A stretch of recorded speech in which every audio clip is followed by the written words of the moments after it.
Hi, welcome to One Degree Shifts. I'm Pascal Tremblay. I'm your host, and I'm the co-founder of Nectar. We're a psychedelic support ecosystem.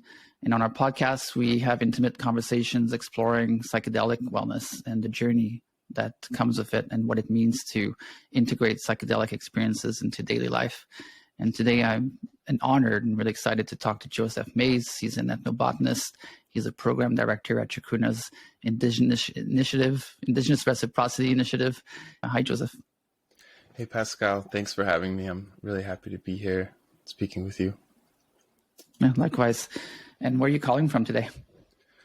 I'm calling in from Northern Virginia. Actually, I am, at the moment, I'm a guest at my parents' home, but I live in Northwest D.C., Washington, D.C. But I like to think of this area as the Chesapeake Bay watershed, which is a basin that's created by the Appalachian Mountains, and then goes from the Potomac River in the north that goes through DC down to the James River, which used to be called the Powhatan River, and this was the Powhatan Nation, which is an Algonquin-speaking confederation of indigenous communities, and I feel like this is the closest thing to a home that I've found in my life. So, where are you again? Remind me. I'm in Kaslo, the native lands of the Tenai people and Sinite people in the Kootenays, about 9 hours east of Vancouver. It's a beautiful area. It's actually an area where Indigenous people used to come and do ceremonies, and they didn't actually live here. They would just come here to do ceremonies. And so it has a very kind of potent power underneath it as well. It's a beautiful space. Beautiful. Yeah. Mm-hmm. Yeah, this place used to be called, oh, sorry. I was just going to say, they used to call this area Senecomica, which is means like densely populated. So this has always been a happening place. Can you tell us more about Chacruna's ERI program? At Nectar, we love the program, we support it, and we want to spread as much awareness about it as possible because it's such an important mission. So as you said, ERI stands for the Indigenous Reciprocity Initiative of the Americas, actually, and it is a network of indigenous and local community organizations. There's 20 of them that we've funded since 2021. In 2020, I started developing the program, and the goal was to create something that would allow for the burgeoning psychedelic industry, the so-called Renaissance, all of the investment and energy that's going into it, to direct some of that back towards indigenous communities, towards the conservation of biodiversity, which is best accomplished by supporting indigenous and local peoples. And so we also wanted to make a fund that was ground up and controlled by the communities themselves. So the money and the resources and the distribution of funds is all in the hands of the community organizations, and they also manage their own projects. And we're just supporting their work rather than creating a project. And so wanted to make something that wasn't linear and top down and conditional in the way that a lot of philanthropy is, with strings attached to the funding, and make it something that's truly grassroots, where the power is also with the grassroots. And it's 20 organizations from the United States, Mexico, Costa Rica, Colombia, Ecuador, and Brazil, and Peru. And it really began with the community that I did my fieldwork with for my master's in ethnobotany. I studied in the community of Sachopen, which is in central Peru. This is a Yanesha community, and the Yanesha, they're from the Arawakan language family, but they also have some markers of Quechua in their language, and their community has been encompassed by a biosphere reserve in the past 12 years, and they share territory with Ashaninka, and I just spent a long time with them, really learning how they're thinking about and confronting the forces of globalization around them, which is the eco-cultural tourism industry and the coffee industry. and the psychedelic industry. So all of these different market forces are wrapped up in the displacement and the loss of the exploitation and the extraction from indigenous communities. And so, the communities are aware of their issues very deeply. They have deep experience with this going back to the beginning of the colonial era, and really having respect and recognition for their agency is really important to the work that I do. And the work in Erie is based on supporting the autonomy of indigenous communities. So they're all dealing with different crises, but at the same time, all of the different communities we work with are facing similar forces and developments, and they need similar things, which is material support, but in a way that supports their own autonomy and their own agency. And that is kind of seen as the most effective way to be an advocate for indigenous people, but also the best way to support and raise funding, raise support for their work. So that's the basic summary. It's a beautiful mission, and it's so needed in the world. And I'm curious, from a personal perspective, Joseph, why did you feel so compelled to dedicate your time and energy to such a beautiful mission on a personal level? Yeah, there's so many things that play into it for me, but I have a love of nature that goes back as far as I can remember. My dad was in the military, so I moved around a lot when I was a child. Every couple of years, we would move to another country, another state. I was born in Florida, and then we moved to Scotland a few months later, and that's where I, learned how to walk and talk, and we were living in the countryside there. And actually, where I am now, this region used to be part of the same landmass as Scotland. The Caledonian Mountains and the Atlas Mountains and the Appalachian Mountains were one mountain chain before the Atlantic Ocean existed. And so it feels like I've been on one piece of land almost this whole time. And I feel very connected to that. And I have ancestry there in Scotland as well. And, I kind of had this beautiful few years living in that countryside and connecting with my mom's herb garden, and the animals around, and then I had the opportunity to experience that a few more times when I was in second grade. So I guess 6-7 years old. My mother homeschooled me because we didn't have access to a school, and we were in Germany.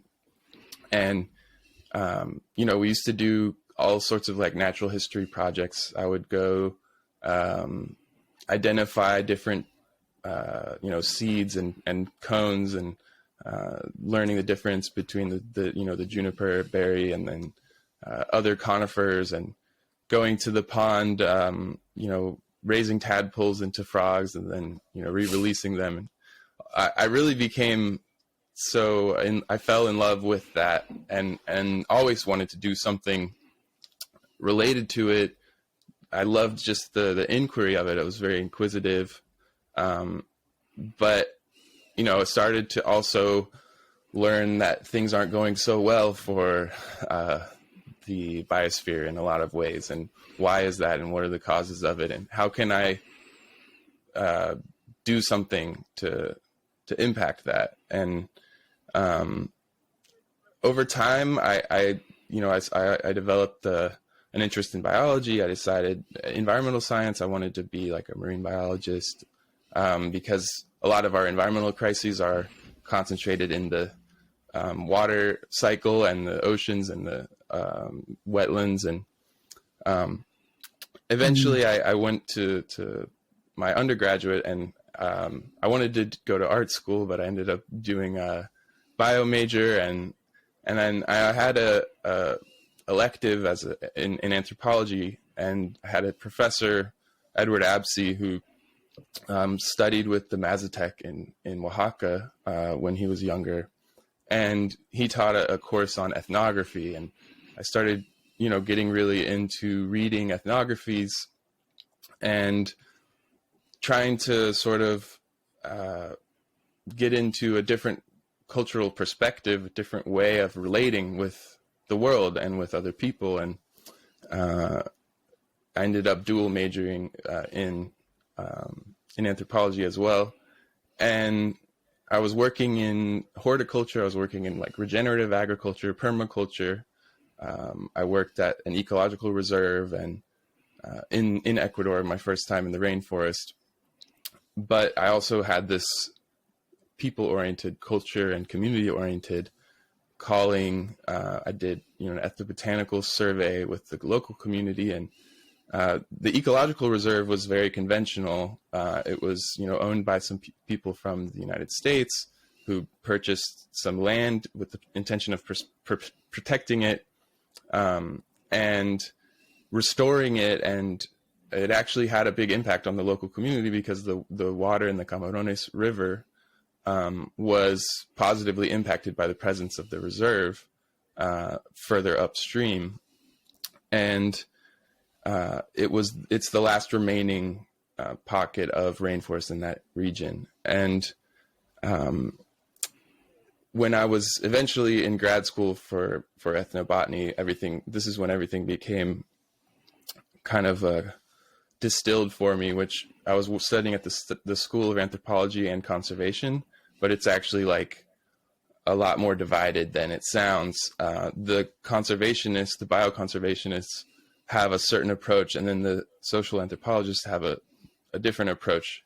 And I was at a PhD defense by an anthropologist who studied in South Africa with a community that had been displaced by the creation of a national park and lost access to their water, to their places where they would gather and hunt. And they were trying to be optimistic about the reserve because it was something they didn't have any control over. But the effect that it was having was really hard to hear about and learn about. But for the conservationists in the room, they were like, good, this is exactly what needs to happen everywhere. And this is the strategy of conservation that many environmentalists are familiar with, which is also called fortress conservation. And it's like the Yellowstone model exported from the United States to other countries. And it involves, removing people from an area, creating a wilderness preserve. And in my work in ethnobotany, I've actually come to find that the data supports a different approach, which is that actually in indigenous territories, in locally owned, community-owned forests, there is greater biodiversity and greater carbon storage and greater species richness and all of these things that are actually more in greater abundance in those contexts rather than in a national park or a forest preserve, a nature reserve. And so it became clear to me that the best way to serve the mission of dedicating myself to the well-being of the environment of the earth would be to support indigenous communities. And it just became the same goal. I mean, the same path, one and the same, the pursuit of conservation of nature, of biodiversity, and then culture and human and community diversity. And I really came to see those two things as unified and inextricable. And so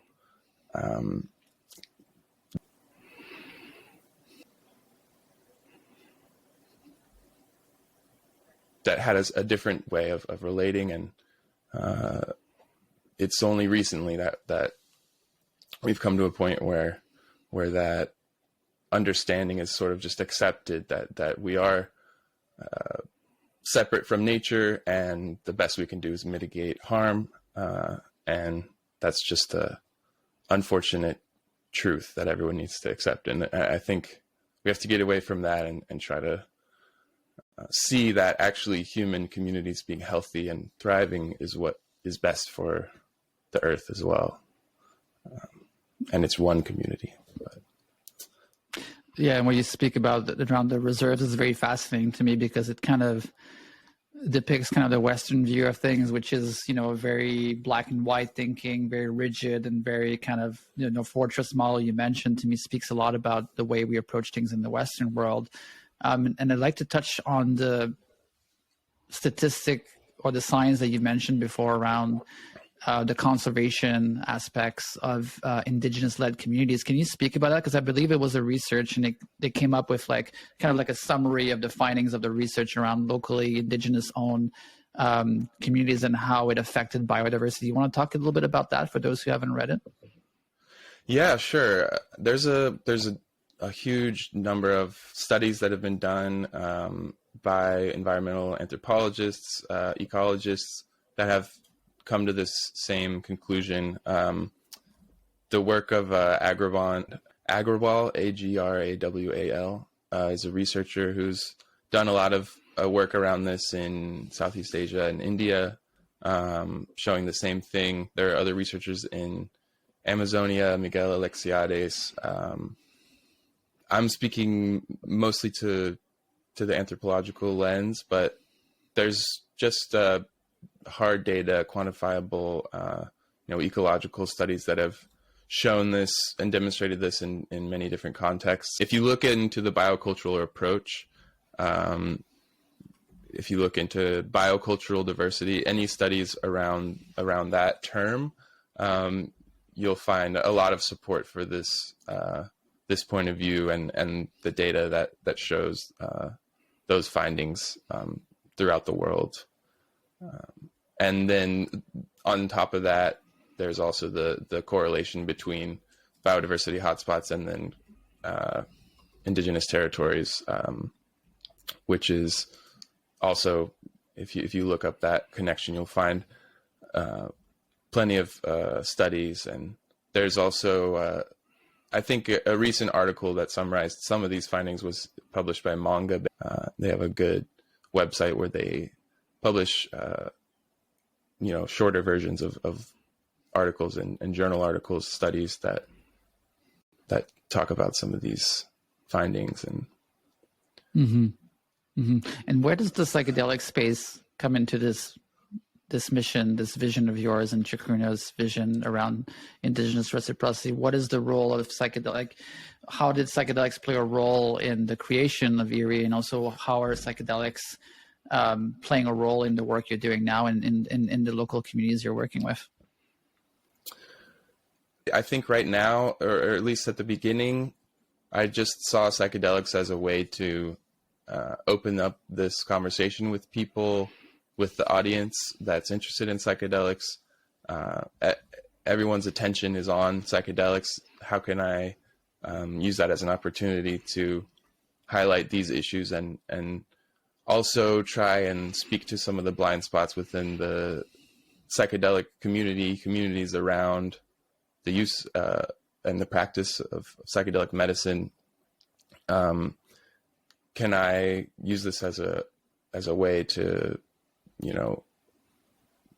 explain, explore, inspire, and educate around, the struggles of indigenous and local people, the actual, and also the steps that might actually pragmatically have a meaningful impact on that. And then how can you carry that forward in your own pursuits in the psychedelic space? I started using psychedelics, or I entered into a relationship with psychedelics at a young age in high school, and the experiences I had always opened me up to a greater sensitivity, greater sense of connection, and sort of an awareness of perspective, and my own perspective and the perspective of every other being, of every other point of attention in the universe, and then becoming very interested in how to bridge different perspectives, how to communicate different perspectives, and that kind of naturally led into the scientific and the anthropological inquiries that I made. And another part of the psychedelic experience that a lot of people talk about is just this greater sense of connection, interconnectivity, interdependence, this dissolution of separation, kind of seeing that really we're all connected in some way, and feeling that and you know, really experiencing that as a reality. But then you come back from that experience and you're still in an alienated environment, isolated, atomized. You still live in a cultural and economic system that doesn't feel or recognize that connection and interdependence. And then it's really hard to integrate in that context. I think a lot of people struggle with that. And I think that that's also at the root of the environmental crises that we're facing, the ecological crises, the cultural and social economic crises, is that alienation. And, you know, you can't just, you had that experience, but when you're back in your daily, you know, quotidian, it's hard to embody that, to feel that way still after you come back from that experience. Can you still feel that connection and still see and recognize the personhood of other beings, other things that before would just be inanimate to you? You saw them breathing, you recognized some awareness around you, that you're not the only point of awareness. And actually it's all one sort of ecosystem. And I think the answer to that is really like daily practice and moment to moment practice. And you can't just decide to change the way that you feel and experience the world and see the world, especially when it's something so deep rooted and unconscious, subconscious. It takes daily practice, consistent practice, to start to feel and see and experience things differently. And I think that goes beyond just sort of an intellectual or even a individual spiritual change of perspective, worldview. It's something that can affect everything that you do and work on. And then if you're building something, can you build something that reflects that understanding that you have, that you've been trying to integrate and embody? So for example, if I'm building a reciprocity initiative, can I do it in a way that reflects my ecological and relational understanding that I now have and feel about the world and nature, ecology, culture? And to do that, I have to build something that's not linear or top down, but it has to be grassroots, mycelial, you know, rhizomal, something that has a distributed intelligence, that gives autonomy to the different actors, and that recognizes that that me sitting in my position working for a nonprofit in the United States am entirely dependent on Indigenous and local people and the environments that they steward, because biodiversity is what supports all of us in everything we do. And what supports biodiversity is Indigenous and local people and communities. And so it's just sort of like a logical progression to get to this point.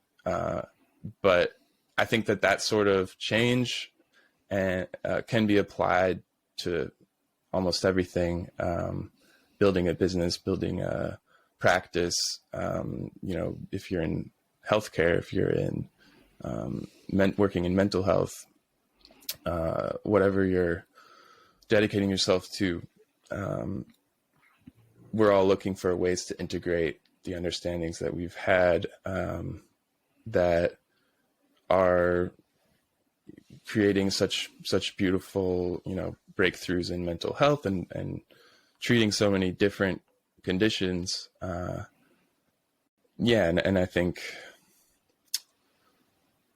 really the way that psychedelics plays into the work of Erie is a way to embody and integrate and act on those principles, those insights that have been gained through the psychedelic experience. And it also recognizes the continuity that modern, contemporary psychedelic science has with Indigenous communities, because there would be no psychedelic science without Abram Hoffer and Humphrey Osmond, sitting in Native American circles and ceremonies and coming up with the term psychedelic and sort of sparking off an entire movement, not to mention all of the medicines that are directly coming from indigenous practices and the models in therapy and all of the research, scientific research and knowledge that comes from indigenous science and having respect for that, honoring that, and then honoring our relationship with the global South as a whole, seeing that this psychedelic industry is not separate from the larger industry, which is built on unequal exchange with all of the communities and nations where psychedelic science comes from, all of the places where our natural resources come from, and just seeing that that's part of the picture. And how do I honor that understanding now that I've recognized my position in this system of relationship, which in some cases is revealed through psychedelic experiences, but recognizing that you're in relationship with everything else, that you are just something that exists in relationship. And that's true for us, our communities, our cities, towns, countries, movements. And, what role do I have to play in that, with the position that I have, the gifts that I have? So I'm doing my best to figure that out, but Erie is part of that for sure. As beautiful as within, as without, I believe the saying goes, or as within, so without, which is this idea of like the inner ecology transpiring into the external ecology and uniting together in one whole, and connecting with that sense of unity is a big part of the psychedelic wellness journey. I'd love to explore a little bit more around the psychedelic space, and what are ways that it can enter into a better relationship with the global South, especially. What are ways with Chacruna, for example, that you're helping bridge that? And what do you see in the future around opportunities that we can all take steps towards?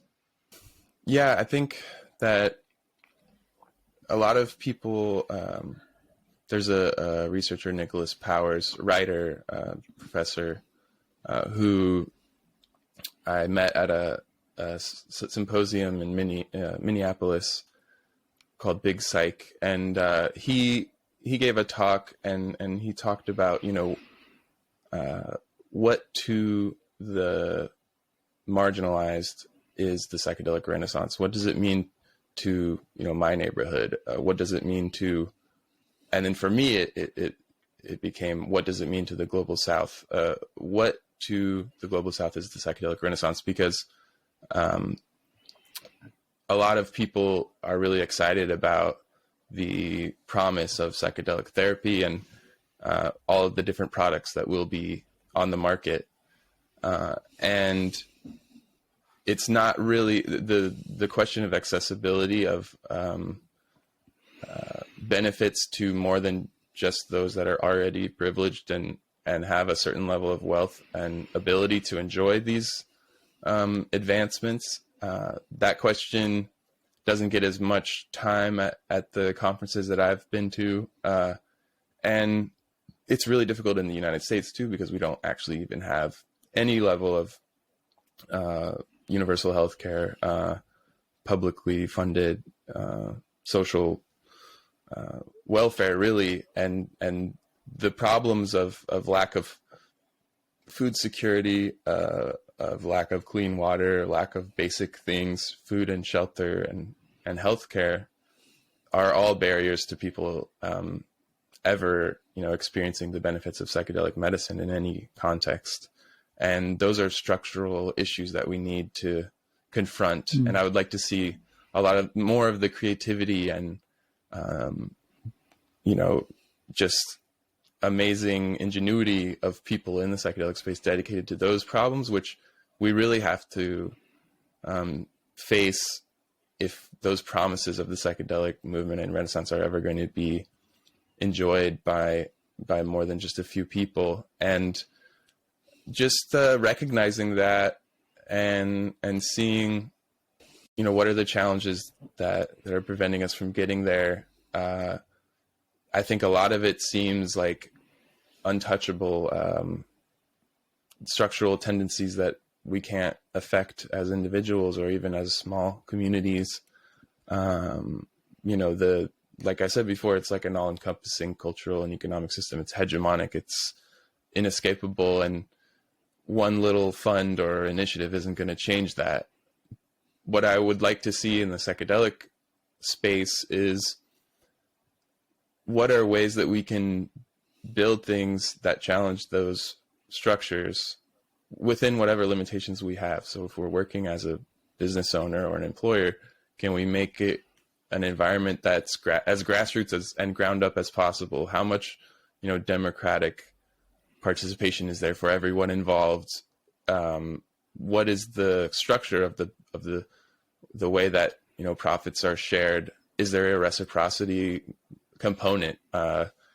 And I think people are asking these questions themselves and looking to the leaders in the community to show that they also care about them, and they're actually interested in building something that's not just top down or exploitative, overly extractive.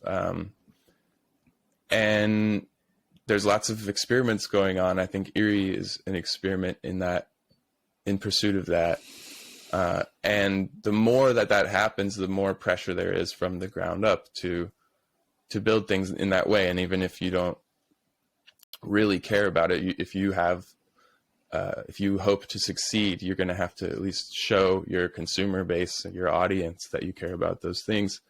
And yeah, I think I have hope in a growth of that sort of awareness and demand by people to see that, to see more community-based, community-led, community-owned, community-controlled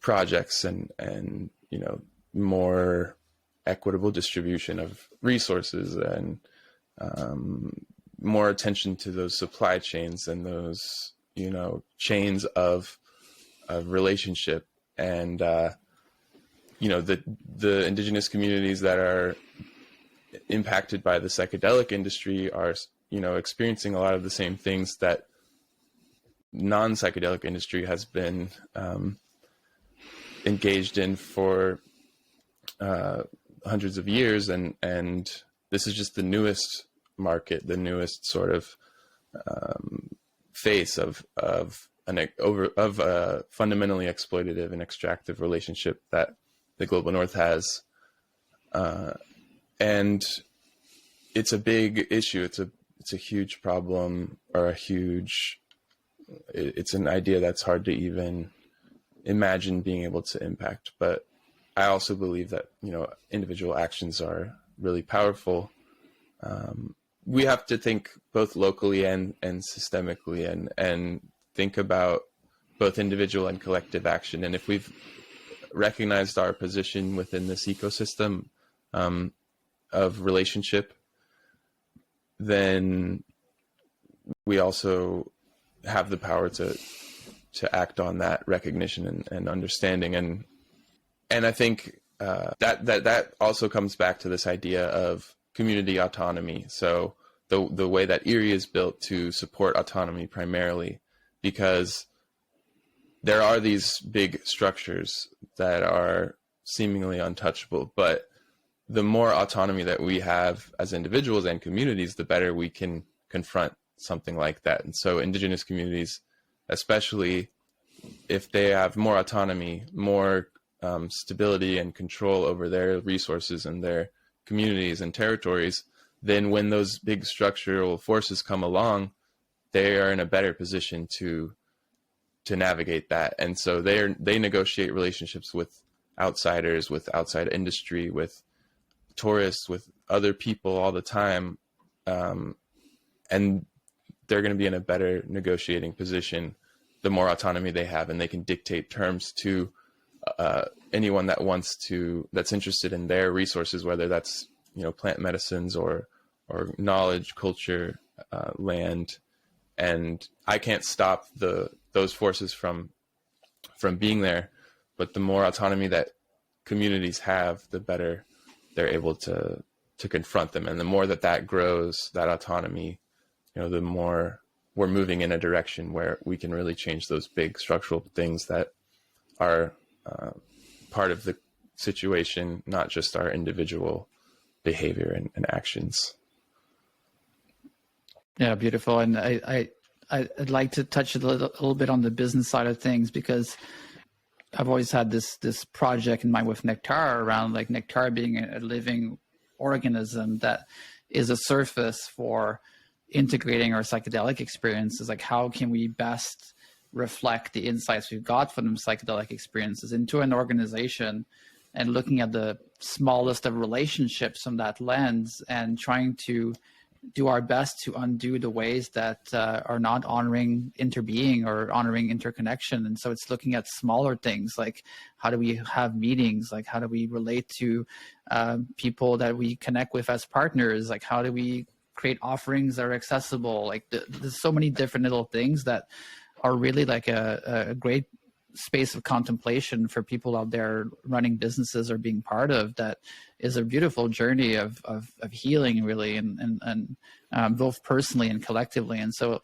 I like what you said around the small actions leading to big things, because I truly believe that the psychedelic space has an opportunity to really help redefine what conscious organizations look like and how we operate in the world. And that starts always from within. And so it's an invitation for people out there to really explore that concept of interbeing, which we're going to talk about shortly. But the psychedelic space, in my opinion, should have the highest of ambitions in regards to integrity and reciprocity and collaborativeness as well, because it's those kind of qualities that are eventually, like you said, going to undo the systems of oppression and the systems that don't serve us anymore. So there's a really deep journey for all of us to explore there within the work that we're doing. Alan Watts, he said, billions of years ago, you were a big bang, and now you're a complicated human being.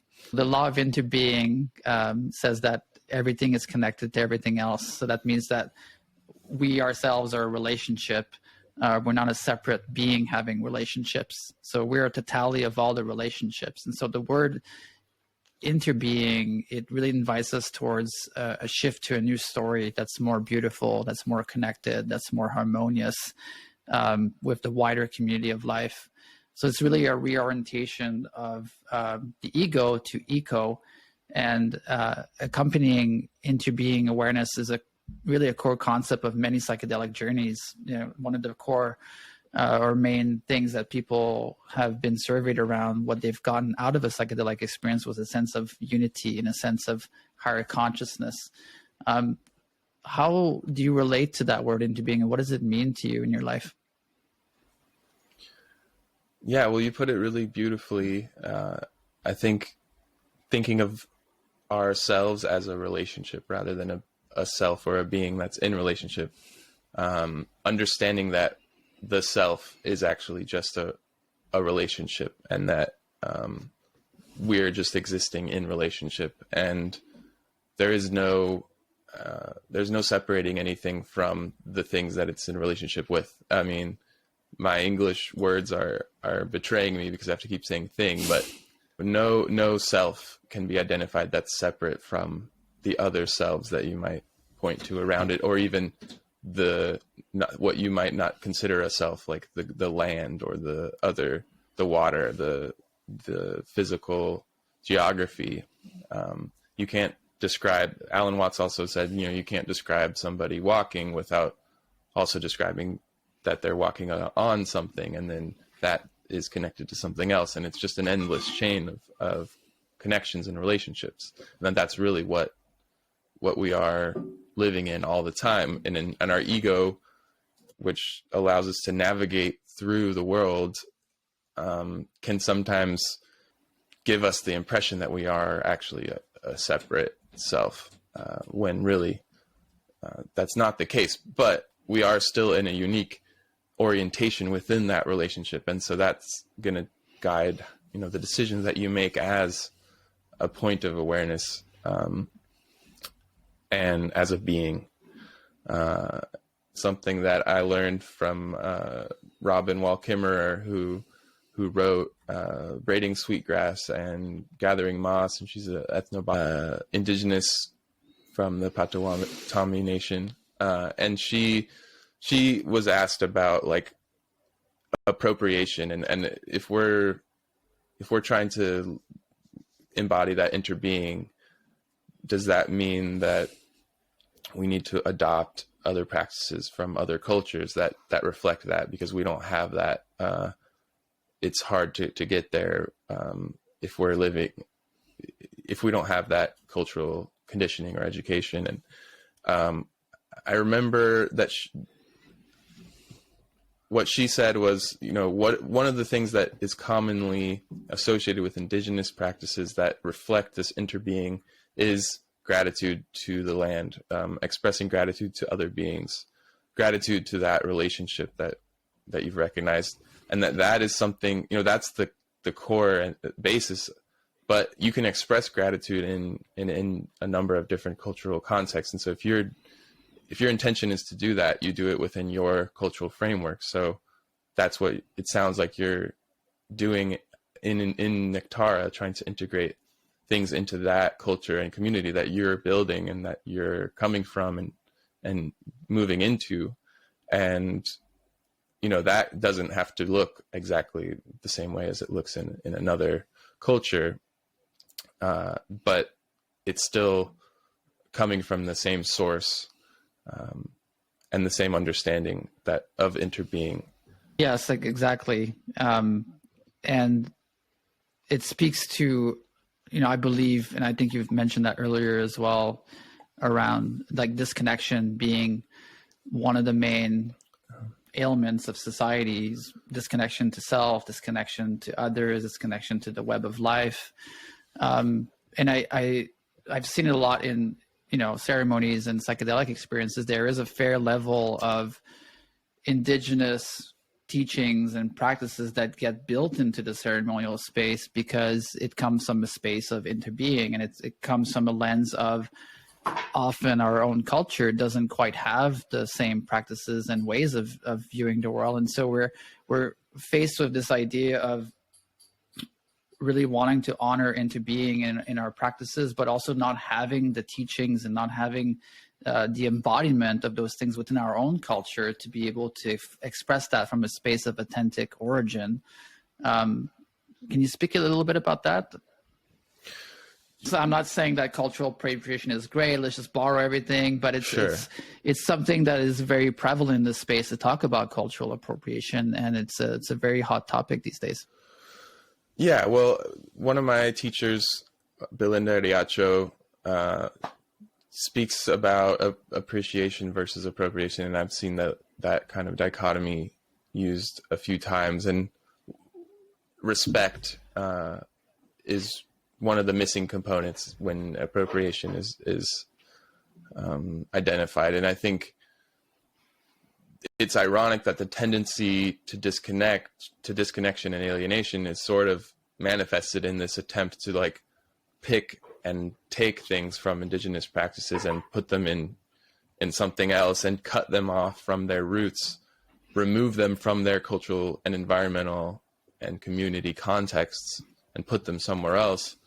You're going to run into problems with that, but there's a way to do that doesn't cut things off from their connections, from their roots, from their context, that honors those contexts. And that involves a little bit more work as far as historical education, engagement with the histories and stories, and just struggles that these communities and cultures and environments have gone through and are continuing to go through. And the connections that context has with those practices and those lessons, that wisdom, not only is there this tendency to this cherry pick, to take things without honoring their context or knowing their history, there's also a romanticization of indigenous people and communities. And I know that the biocultural approach, points to the fact that around the world, indigenous territories have more biodiversity than protected areas. But that doesn't mean that all indigenous communities and cultures have the same relationship with the environment as all others, that they all have the same practices. There's no monolithic indigenous culture or wisdom. And indigenous people are human beings. Their communities are going through the same struggles as other communities targeted by marginalization around the world. And we have to meet, if our intention is to connect with indigenous practices or traditions, we have to meet the communities that we're engaging with at that level. And that will look different for everyone, but it also opens up this other possibility of you don't have to reach across to the Amazon or somewhere else from where you are. You're living in a unique environment. If you're in a forest, if you're in a grassland or a desert, there's an interbeing there. There's a community there. There's an ecosystem there, an environment there. There's a people there, and there's a culture and a history there that you can connect directly with, and you can concentrate your efforts and impact on reciprocity with that place where you find yourself in the world, and that's just as meaningful and important, and maybe is a more authentic way for you to connect with your cultural context and find a way to embody those things that you've seen in other cultures and practices in your own life and in your own culture. And that's a question that everybody has to ask, for themselves. I think I had one other point, but I lost it. Yeah, it's great.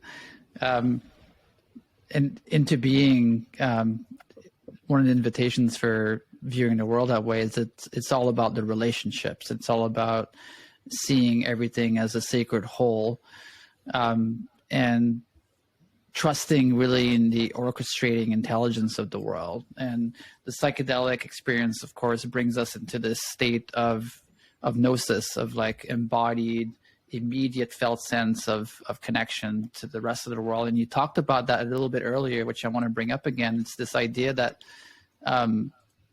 once the experience is over, we come back into this societal structure that we've been born in, and it depends for everyone where they're at, but might also often feel like that's a completely different world that we're coming back to.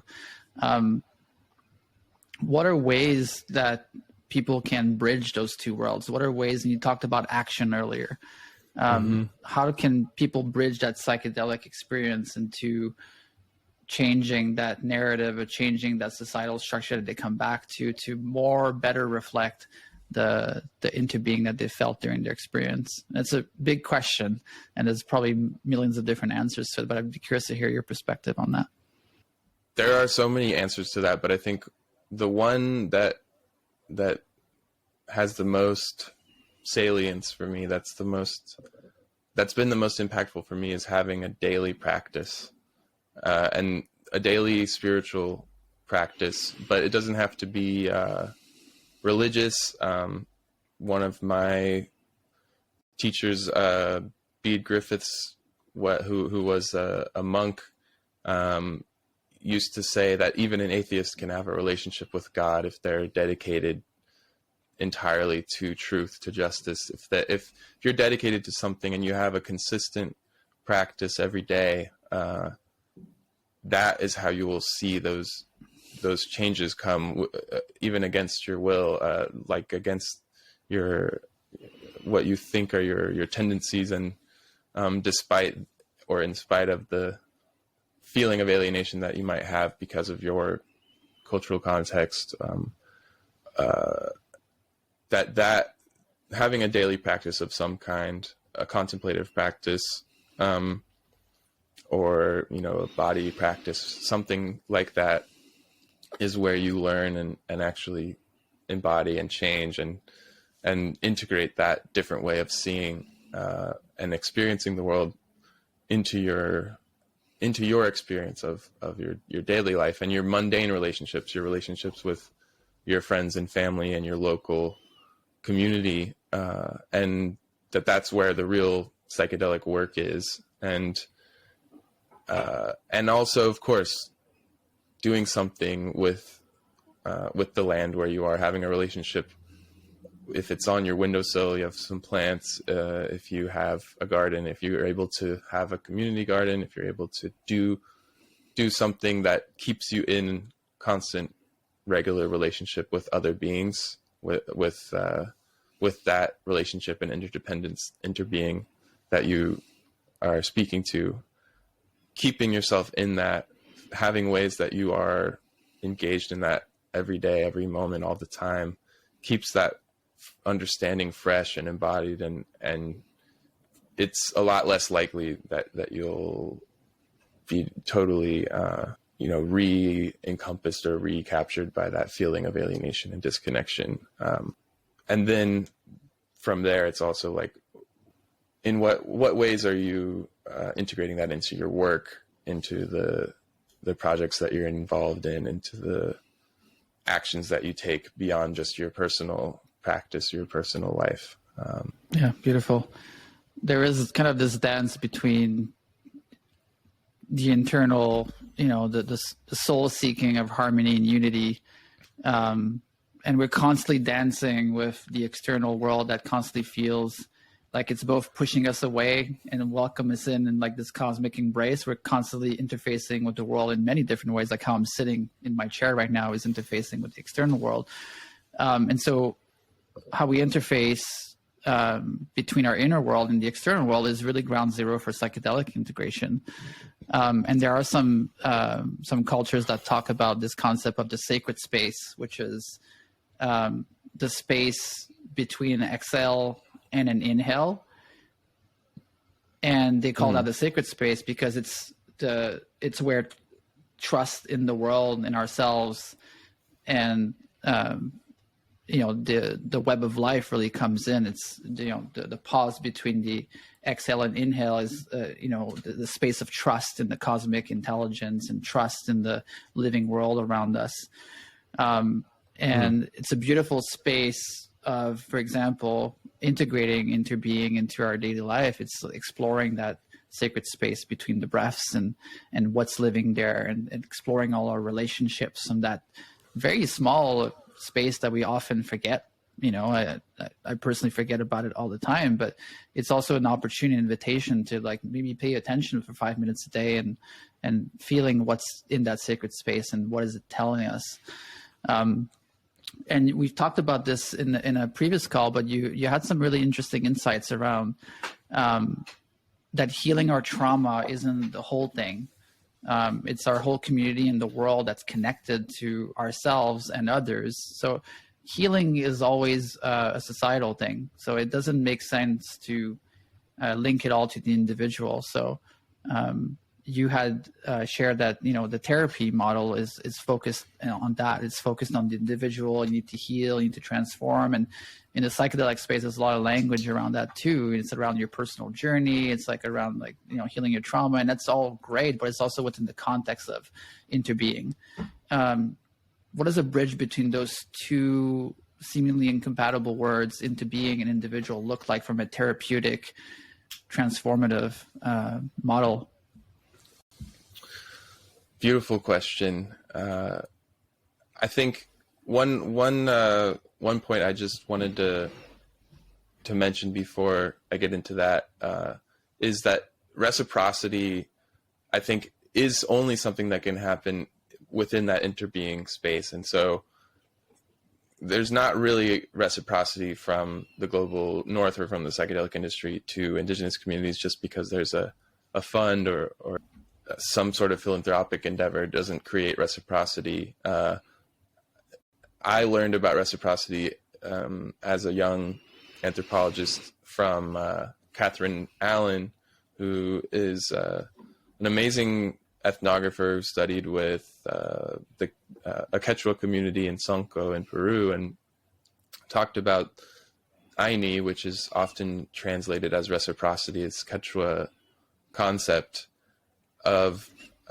interbeing, and it's not about give and take necessarily, but a recognition that sort of space between the breath is sort of everything is existing within that space all the time, that there's a constant push and pull and sharing and of energy, of a circulation of energy within every system, and that it's never perfectly harmonious, but we recognize our place within that and see where imbalance exists at every moment, and how and committing yourself to reciprocity is just being committed to righting that imbalance wherever you're able to, and it's not ever finished. And also reciprocity only takes place between subjects who recognize each other as, you know, beings with personhood that are interdependent, and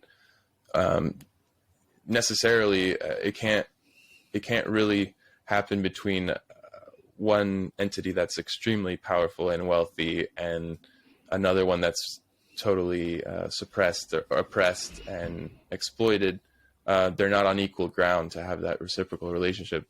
And so my work is about building something and working towards the possibility of reciprocity, but understanding that what real reciprocity looks like is much deeper than that, and isn't something that we can get to just with a donation. But to come back to what you're saying about therapy and the therapeutic model, and, you know, the individual versus the social, the communal.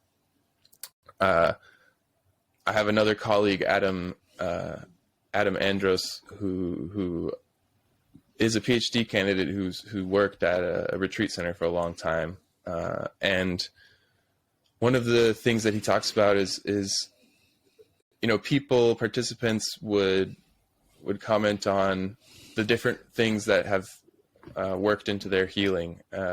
Why are they healed after those experiences and practices? And in the therapeutic model, we identify the trauma-informed approach as effective. You know, people connect with their trauma while engaging with medicine.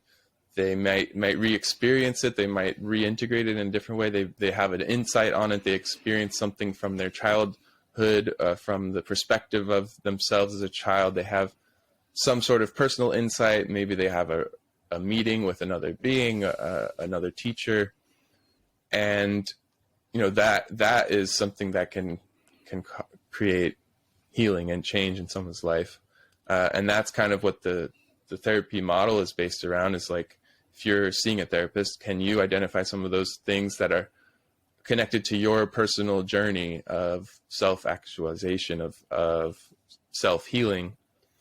But another component, which I don't really see talked about in this therapy space very much, is the social aspect of it. And actually, a lot of people that left these retreat centers would report on being in a circle for the first time of people that care about each other for the first time in their life, being in a group where everyone was intimately, you know, concerned about each other's well-being, where you were worried about, you know, your effect on the land. So maybe there's like a dry toilet there because you're recycling everything. You're very conscious of the impact of all of your actions, everything you're consuming and producing on the land immediately around you.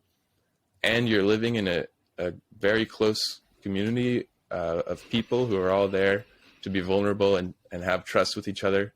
And then you have a teacher or a facilitator, practitioner who's engaging with you as an individual with such care and is so concerned about your well-being. Everyone is there caring about each other. And that's just a totally alien experience for a lot of people. Maybe it's the first time they've ever felt it, or it's been since they were a child or something. And that is really what is healing everyone. And it's like, it's not a either or, but like that must be a very important part of it. And you can't really get that from going to a therapist's office necessarily as an individual. But then again, like a lot of people that are getting into providing psychedelic therapy, they can't necessarily have group retreats. Their clients want to be able to see them one-on-one. So how do we effectively bridge those two different worlds and incorporate that social aspect? So the idea that, yes, you have personal traumas, but your traumas are not disconnected from the trauma of the community, of the environment, of the world, of other people, the social system that you're in is all connected to your well-being, and your well-being is connected to the well-being of that social system. And healing itself is a social phenomenon, and building community is the way to, I think, integrate that. And for different therapists, that might mean having a community of practitioners, at least, that clients can experience and feel when they go there. Having community systems and support structures in place and building those and trying to create a social sphere, a culture around whatever your practice is.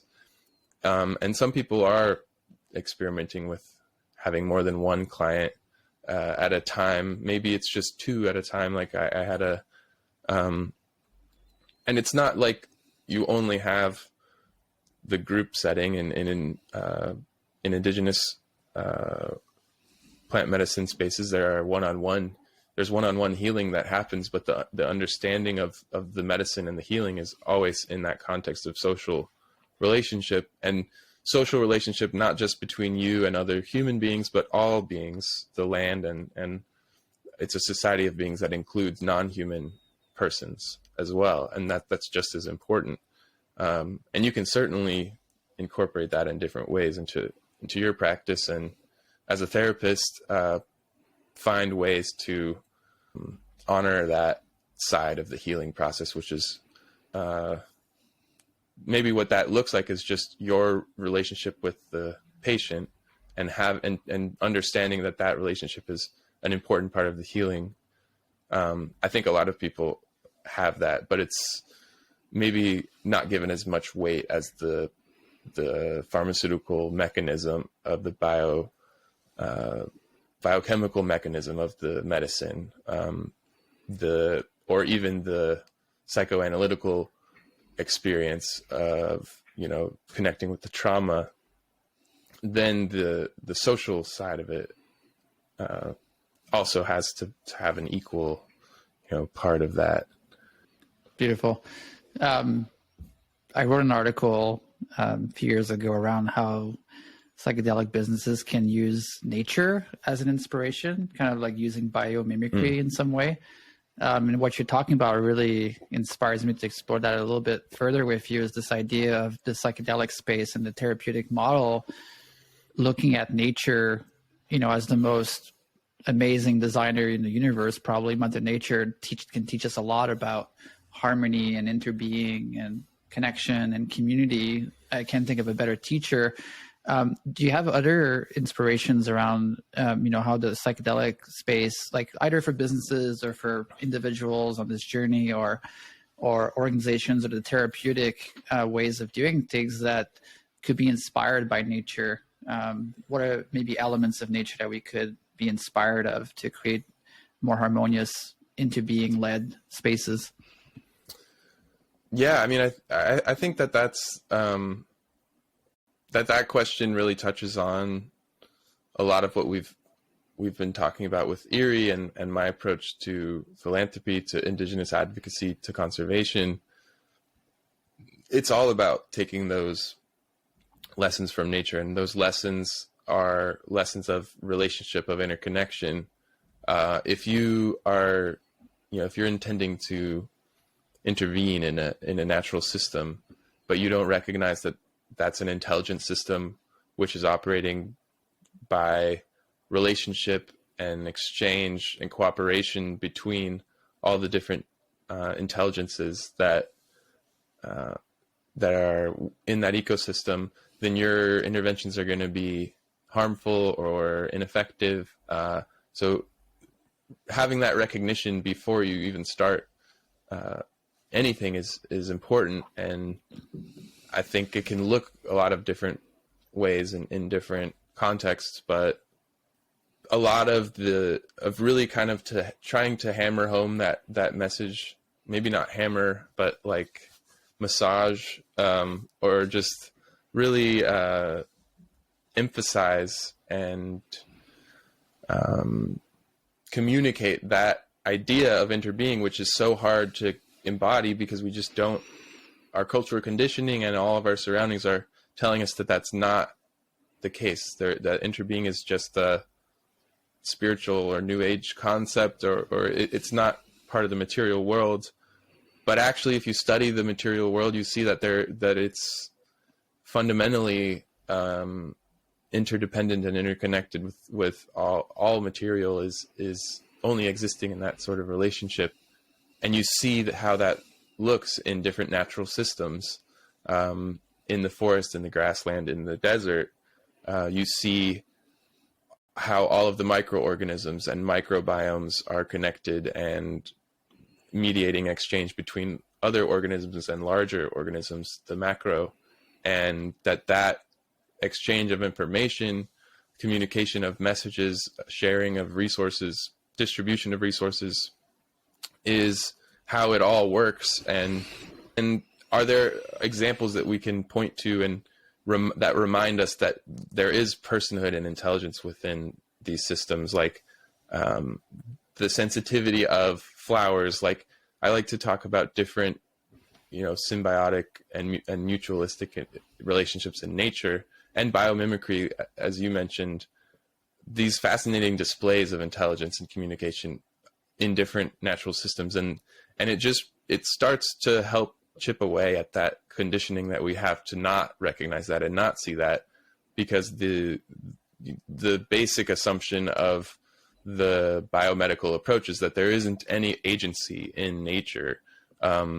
Maybe human beings have agency, and then maybe a few higher mammals, maybe an octopus, but we have to draw the line somewhere. And of course, plants don't have agency, and there's no intelligence beyond that. But really, that assumption is cultural. It's not scientific, and we could just as easily assume that everything has agency, and that's just a basic assumption that actually explains things a lot better than saying that there isn't anything like that going on.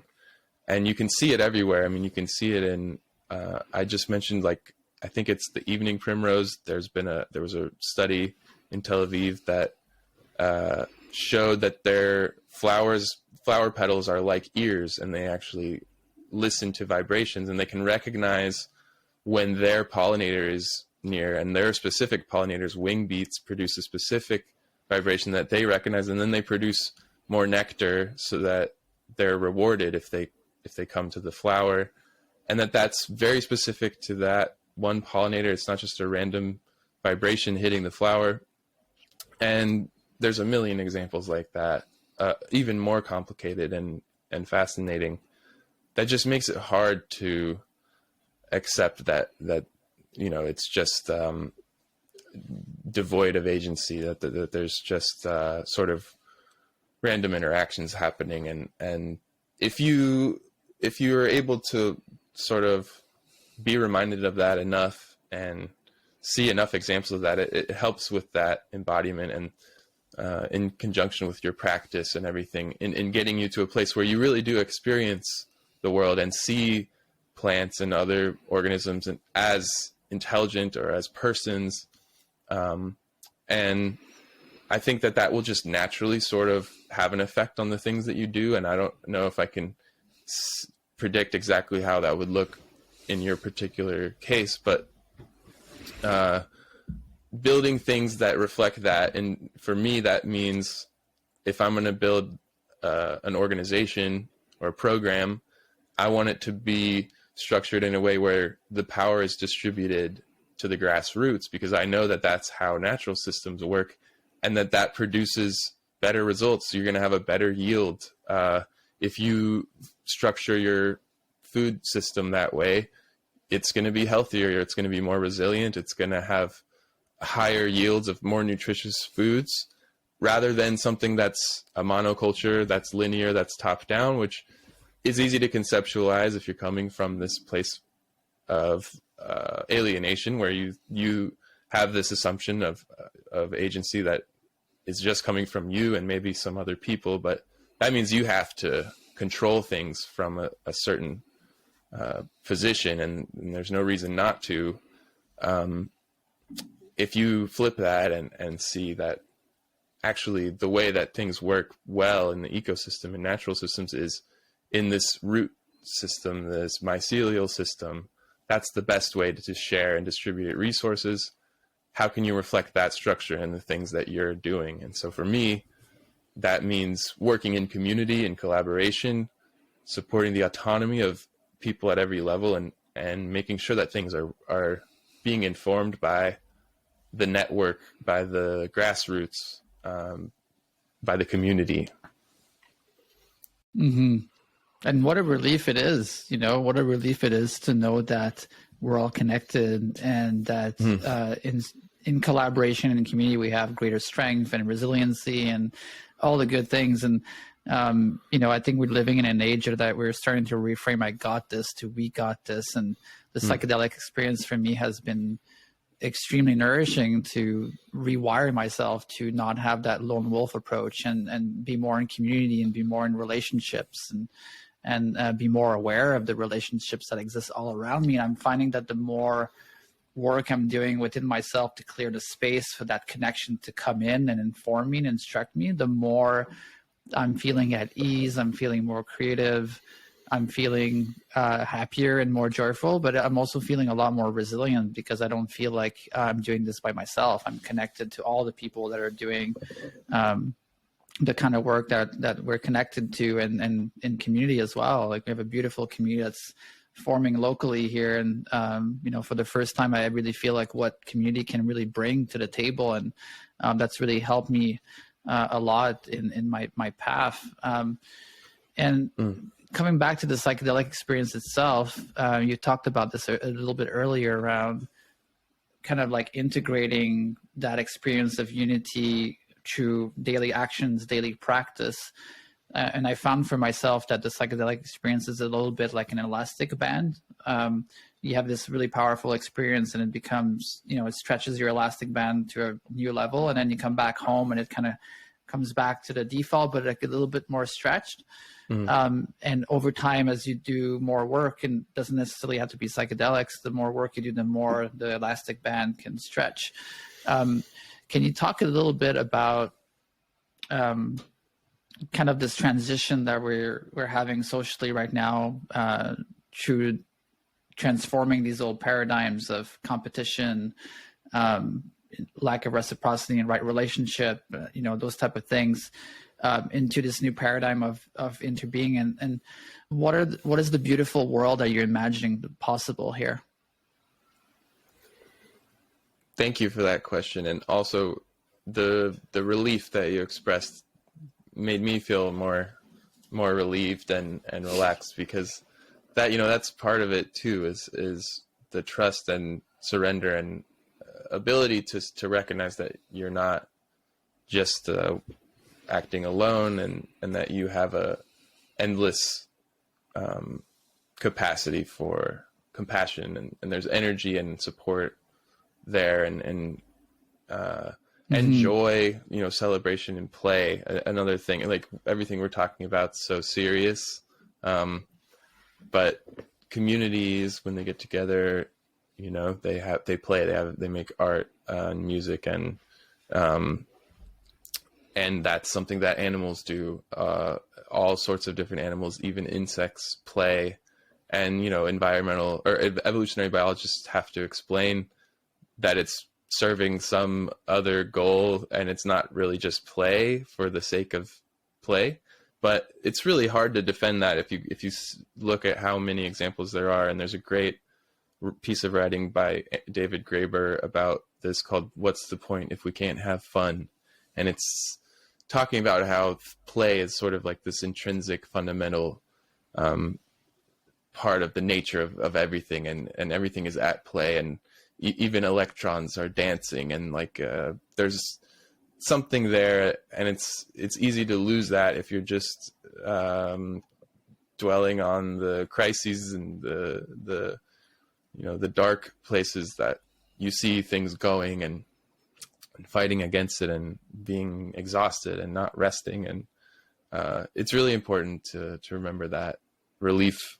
So much. So thank you. Yeah, thank you so much for bringing that up in terms of the joy and happiness. And if you don't like the old model, create a new one, and live it. And I truly believe that as society expands and grows, that more and more will have free time for expression, free time for creativity, and having the right community spaces and the really the networks necessary to support that in a beautiful way in everyday life. It's definitely been a part of my journey to step more into joy and happiness, and healing doesn't always have to be so serious.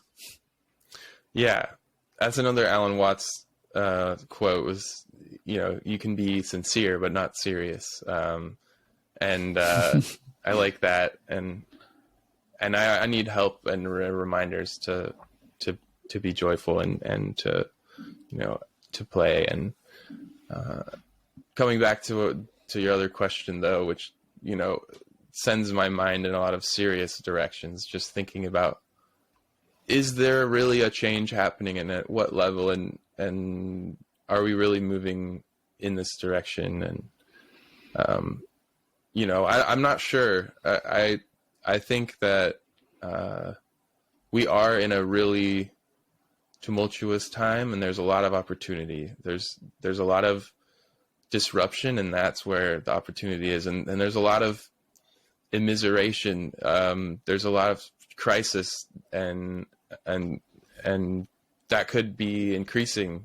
And coming along with that is the necessary pressure to change those systems and structures. And I am optimistic and hopeful about how people will respond to that. And if we're all trying to build things, not just make individual choices that we feel good about, but anything that we do collectively, do it in a way that honors that desire or that world that you do want to get to, the more beautiful world that our hearts know is possible.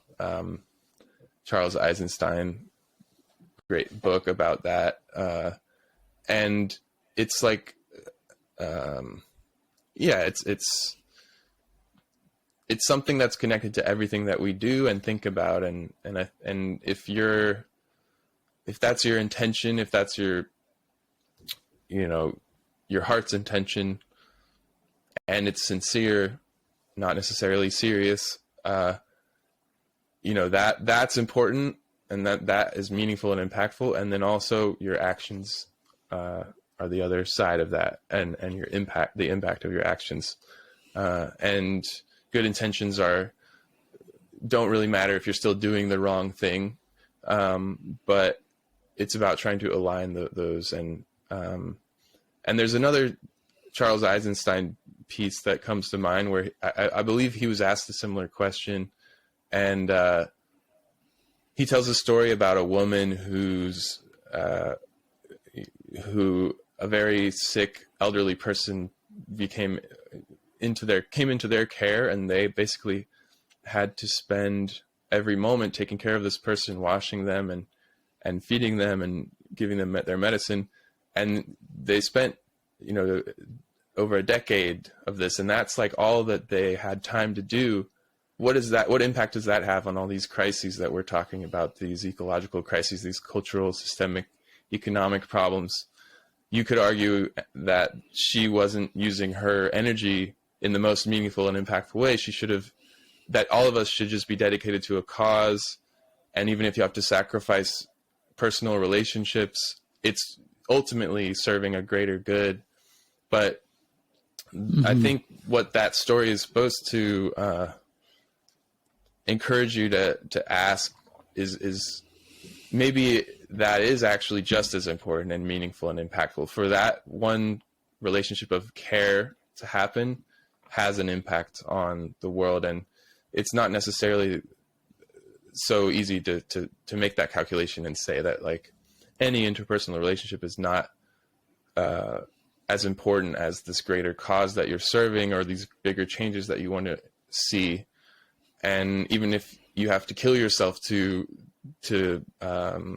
serve that greater good, you know, that's ultimately worth more than this individual or this small act of care, of devotion, of dedication, of selflessness. But really, I think it's not an either or proposition, and it's just as beautiful and meaningful for somebody to dedicate and serve them, one other person in that way, caring for someone, as it is for you to be dedicated to whatever your work is or whatever cause that you're, you know, serving. And it doesn't have to look just like this kind of calculation that you might make. And so that really opens up the possibilities for what you can do with your time and energy, you know, in a beautiful way. It can just, that's still a worthwhile way to live your life, is even if it's just in that localized kind of context. Yeah, it's beautiful. We like to say in Nectar that every day is a ceremony, because it really is that those small things every day that I personally believe transmit 1 degree shifts into the world. And the 1 degree shift is, you know, you have a plane going from New York to San Francisco. If you change it by 1 degree, it ends up in Alaska. And from that lens of interbeing, those small relationships that you mentioned, like from that lens of interbeing, really does have a larger impact on the whole system, right? It's like the ripple effect, the butterfly effect.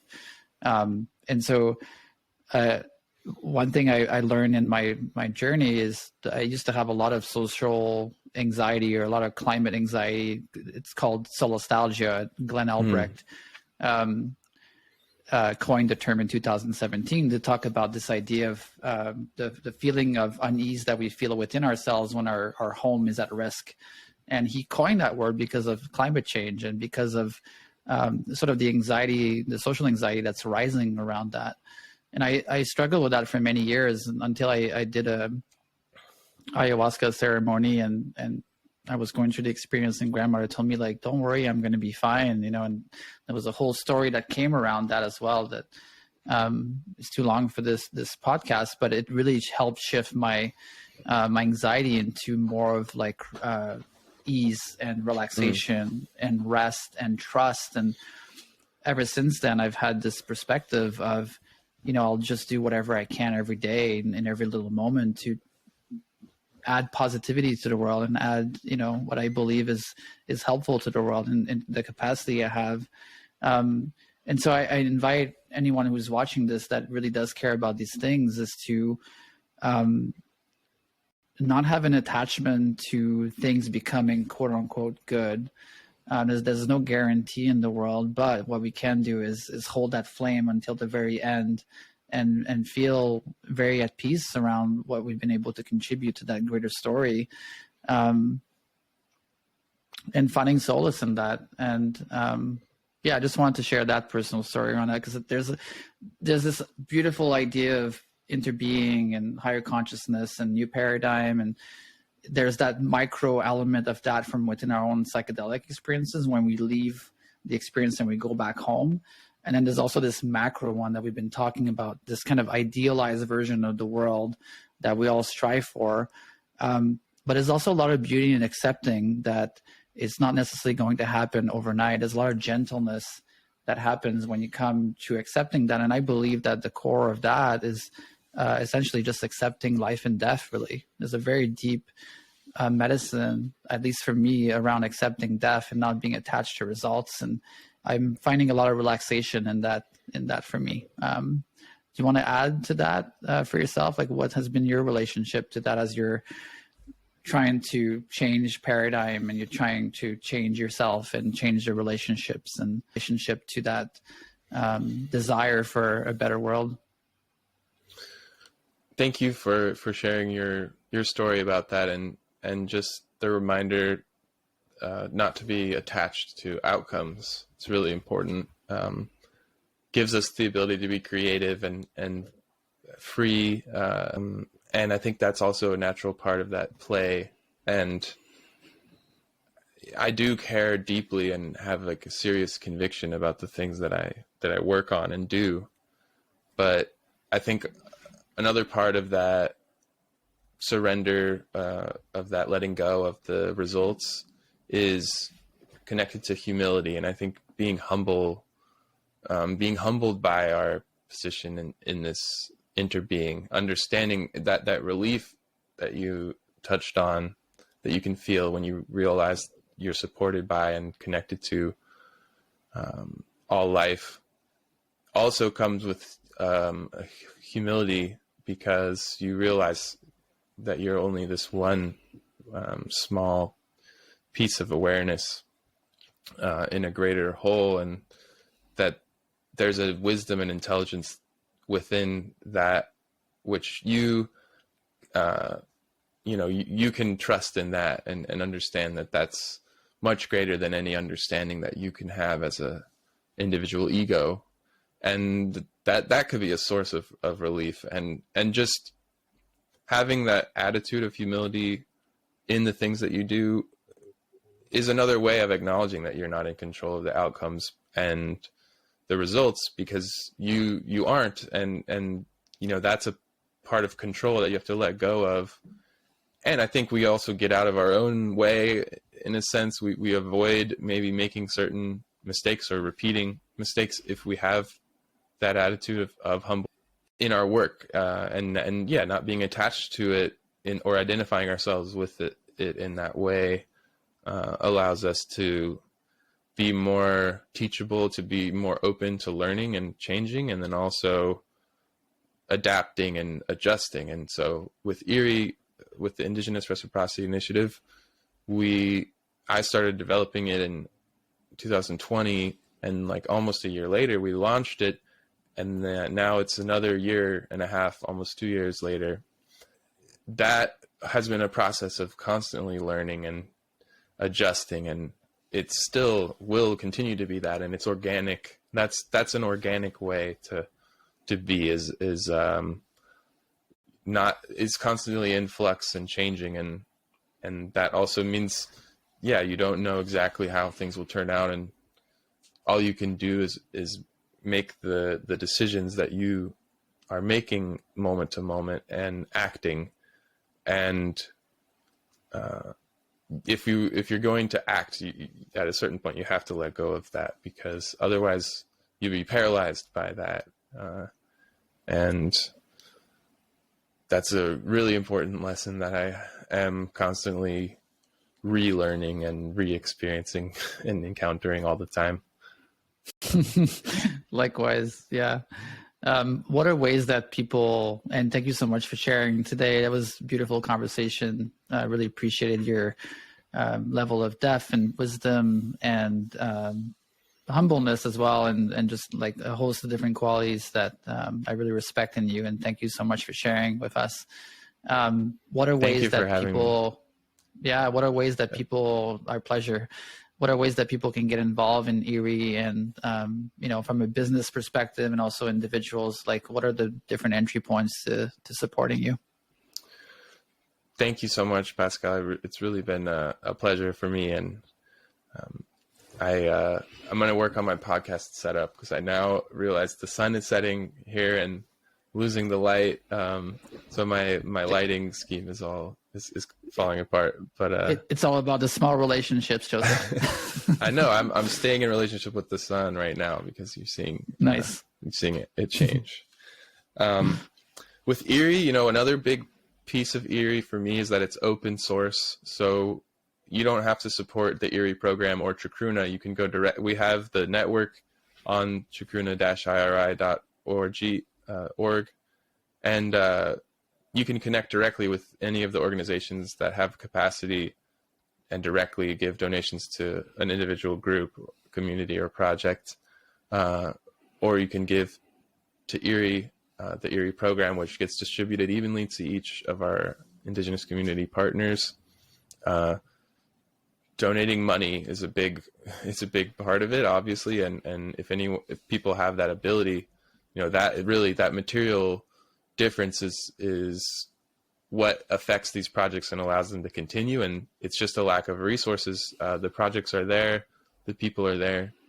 And so sometimes it is that simple. But I know everybody has limited money and limited time and resources and energy. And I think what we touched on earlier is that it's not a waste of your energy just to be able to live a life with dignity and support yourself or your family.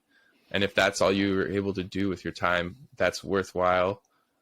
You can start to try and practice that reciprocity and relationship with your own self, your own community, your own environment and land where you are. And that helps Erie.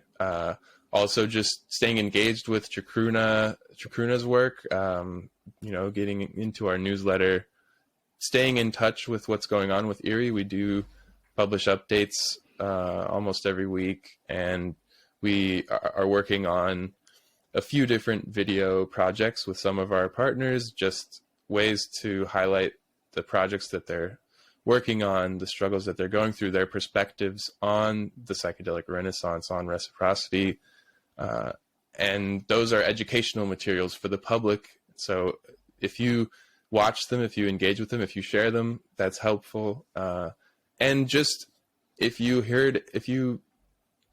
kind of understand the message that Erie's propagating, the idea of how things should be structured and built, what reciprocity looks like, how authority and power can be built into a program that gives it to the communities, to the grassroots.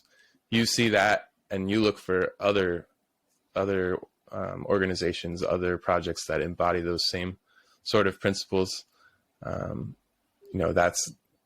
would be beautiful for me if a million initiatives started that were all trying to do that in a different way, and it doesn't have to be Erie, IRI, or Chacruna.